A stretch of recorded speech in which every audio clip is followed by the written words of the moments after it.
36 hours, that's all. Trump gave the world's most volatile region, Gaza, Israel, Hamas, just 36 hours to make a decision. Release the hostages or face consequences no one imagined. This wasn't just a tweet, this was a threat. And overnight, it turned the entire Middle East upside down. You probably woke up today thinking, wait, did Trump just stop Israel's war in Gaza? Did Hamas just thank Trump? Did Netanyahu just get blindsided?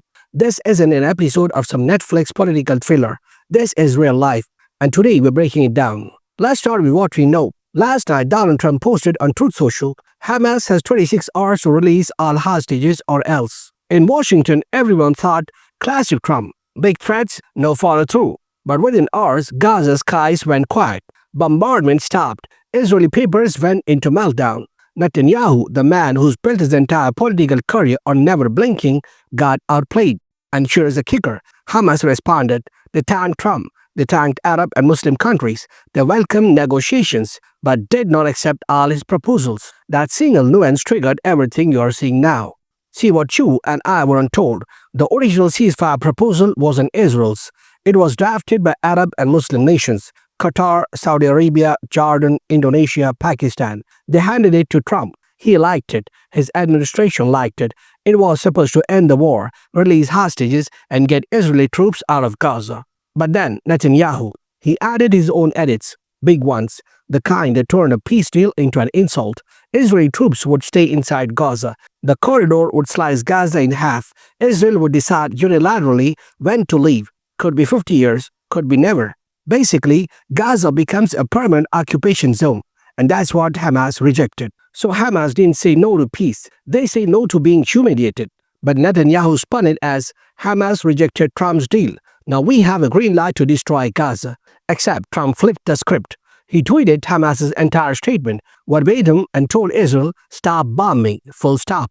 This is where the story gets wild. Israeli journalist Barak Ravid, plugged into Netanyahu's inner circle, went on TV this morning looking like he'd seen a ghost because Netanyahu thought Trump was his ace card. Instead, Trump undercut him publicly and literally told Israel to halt airstrikes and start negotiating. Why? Because inside the US, pressure was building. For months, MAGA influencers like Tucker Carlson were hammering one question. Why is America handling billions to Israel while our own people are homeless? And they're not fringe voices, they're Trump's base, they're the people who made him. Even worse, Charlie Kirk, another MAGA icon, was killed under suspicious circumstances. Social media exploded with conspiracy theories about Israeli involvement. Whether that's true or not, the damage to Israel's image among Trump supporters was done. Trump had to show he's not Netanyahu's puppet. And then comes Qatar. This is a piece no one's talking about. Days before the ultimatum, Trump quietly signed an executive order upgrading Qatar's status to a near NATO ally.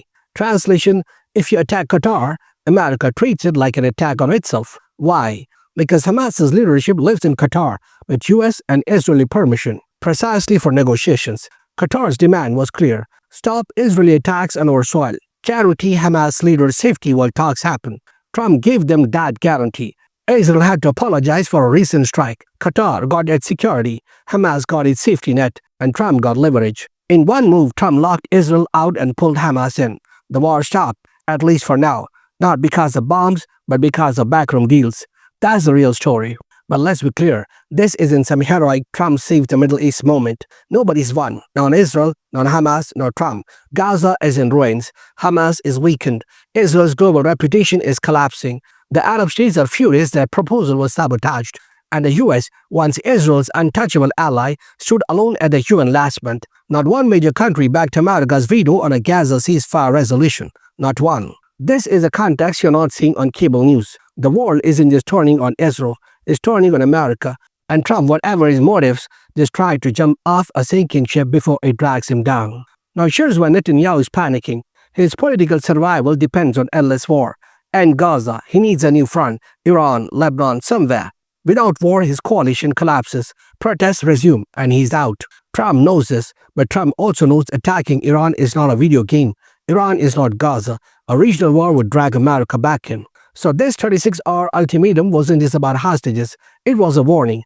Netanyahu, I'm not your blank check anymore. But that gamble cuts both ways. If the ceasefire fails, if hostages aren't released, if Gaza erupts again, Trump owns it. And what about Hamas? They are cornered. Their leadership lives at Qatar's mercy.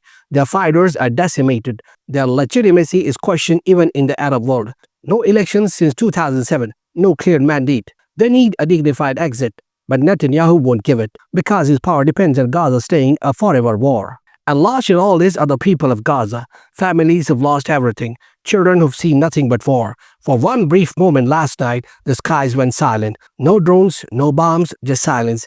And they celebrated quietly because they don't know if it will last. Look, Middle East peace is the ultimate clickbait headline. Everyone promises it. No one delivers. This ceasefire is not peace, it's a pause. And until the core issue, Palestinian statehood, is addressed, this cycle will repeat. 2 years, 5 years, 10 years, another war, another round of headlines. And this time, it won't just be Israel isolated, it will be America, because you can't preach democracy and bankroll occupation forever without losing the world's trust. So here's the real question. Was last night the start of Trump's Nobel Peace Prize campaign or the opening act of a much bigger disaster? Because behind every tweet, every ultimatum are actual people, millions of them. And until leaders, Trump, Netanyahu, Hamas, all of them stop treating lives like bargaining chips, the story won't end. Trump wants credit for stopping a war. Netanyahu wants war to save his job. Hamas wants survival. And the people of Gaza, they just want to live. That's it. Live. Remember this moment, because what happens in the next 36 hours will decide not just Gaza's future, but America's place in the world. And if history has taught us anything, it's that Middle East wars never stay in the Middle East.